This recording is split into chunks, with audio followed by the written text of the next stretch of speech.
আসসালামু আলাইকুম। Hello everyone. আশা করছি আপনারা সকলে ভালো আছেন। আজকে আপনাদের জন্য বড় পাঙ্গাস মাছ ভুনার রেসিপি নিয়ে এসেছি। এটি খুবই সাধারণ একটা ঘরোয়া রেসিপি। আর আপনারা অনেকেই পাঙ্গাস মাছটা খেতে চান না, অথবা কিভাবে এর গন্ধ দূর করে রান্না করবেন, বা রান্না করার পর গন্ধটা থেকে যায় কিনা সেই নিয়ে আপনারা এটা খেতে চান না। তো আজকে আমি যেভাবে পাঙ্গাস মাছটা রান্না করে দেখাবো, তাতে কিন্তু কোনো প্রকার গন্ধ থাকবে না। তো চলুন আজকের রেসিপিটা দেখে নেওয়া যাক। পাঙ্গাস মাছের ভুনা রেসিপি তৈরি করার জন্য আমি এখানে বাজার থেকে বড় একটা পাঙ্গাস মাছ নিয়ে এসেছি। আর এটিকে কিন্তু আমি এভাবে পিস করে কেটে নিয়েছি। আচ্ছা, এর পিসগুলা কিন্তু অনেক বড় বড় হয়। তো এই যে এটা পেটের বা সামনের পিসটা, আর এটা পিছনের পিসটা, এটাকে আমি অর্ধেক করে কেটে নিয়েছি মাঝখান থেকে। আমি কিন্তু মাথাটাকেও ২ ভাগ করে কেটে নিয়েছি, আর লেজ, মাছ সবগুলো আমি নিয়েছি। তো এগুলোকে এখন আমি হলুদ, মরিচ এবং লবণ মিশিয়ে রেখে দেব প্রায় আধা ঘন্টার মতো। আর তারপরে কিন্তু এগুলোকে আমি ধুয়ে নেব। ধোয়ার পরে আমি আবারও একটু হলুদ, মরিচ এবং লবণ দিয়ে এগুলোকে মাখিয়ে রেখে দেব। চুলায় একটা পরিষ্কার প্যান বসিয়ে দিয়েছি। তাতে দিয়ে দিচ্ছি রান্নার সয়াবিন তেল। তেলটা হালকা গরম হয়ে আসলে তাতে আমি সেই হলুদ, মরিচ ও লবণ মাখিয়ে রাখা মাছগুলোকে একে একে ছেড়ে দিচ্ছি। আমি কিন্তু মাছের মাথাটাকেও এখানে দিয়ে ভেজে নেব। তো সবগুলো মাছ কিন্তু উল্টিয়ে পাল্টিয়ে ভালো করে ভেজে নিতে হবে। মাছগুলো ভাজতে আমার প্রায় ৮ থেকে ১০ মিনিটের মতো সময় লেগেছে। পাঙ্গাস মাছটা যদি এভাবে ভেজে রান্না করা হয়, আর ভাজার আগে যদি হলুদ, মরিচ, লবণ মাখিয়ে রাখা হয়, তাহলে কিন্তু এর গন্ধটা পুরোপুরিভাবে দূর হয়ে যায়। তো এক পাশ ভাজা হয়ে গেলে আমি এভাবে কাঁটা চামচের সাহায্যে অপর পাশটি ভাজার জন্য উল্টিয়ে নিচ্ছি।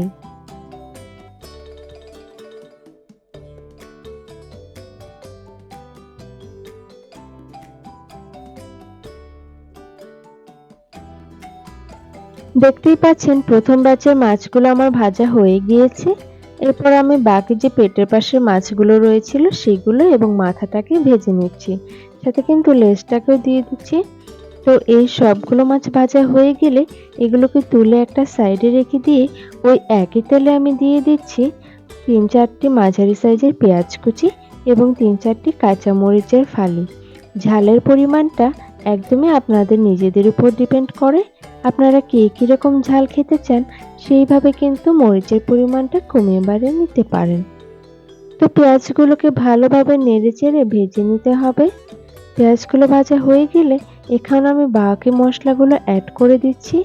আমি কিন্তু এখানে দিয়ে দিচ্ছি প্রায় ২ চা চামচের মতো আদা ও রসুন বাটা। আদা রসুন বাটাটা দিয়ে অবশ্যই ভালোভাবে ভেজে নিতে হবে, আদা রসুনের কাঁচা গন্ধটা দূর করে নেওয়া পর্যন্ত। পাঙ্গাস মাছে যদি আদা রসুনটা দেওয়া হয় তাহলে কিন্তু মাছের গন্ধটা মোটামুটি দূর হয়ে যায়।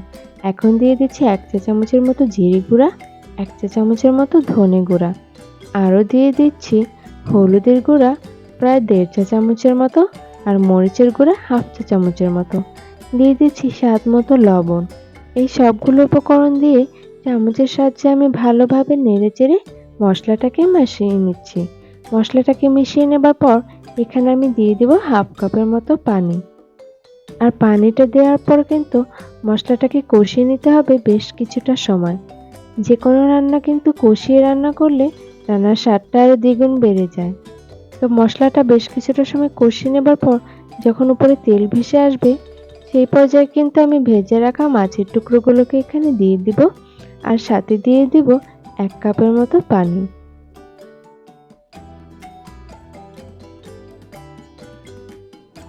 এরপর আমি চামচের সাহায্যে ভালোভাবে মাছগুলোকে নেড়েচেড়ে দিব।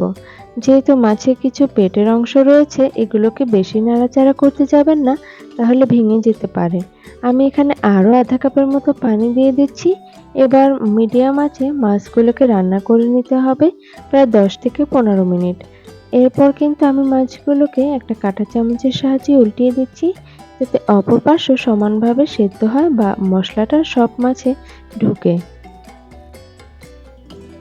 মাছগুলোকে উল্টিয়ে দেবার পর আমি কিন্তু আরও কিছুটা সময় মাছগুলোকে রান্না করে নেব, যাতে মাছের গায়ে সমস্ত মশলাটা ভালোভাবে ঢুকে এবং ভালোভাবে মাছটা রান্না হয়।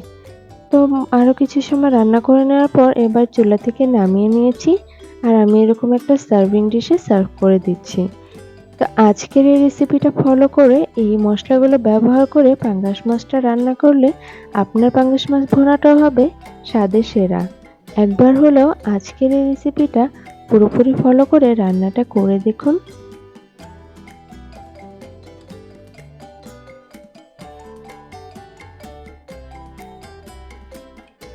কেমন লাগলো আজকের এই রেসিপিটি অবশ্যই কিন্তু আমাকে কমেন্ট করে জানাবেন।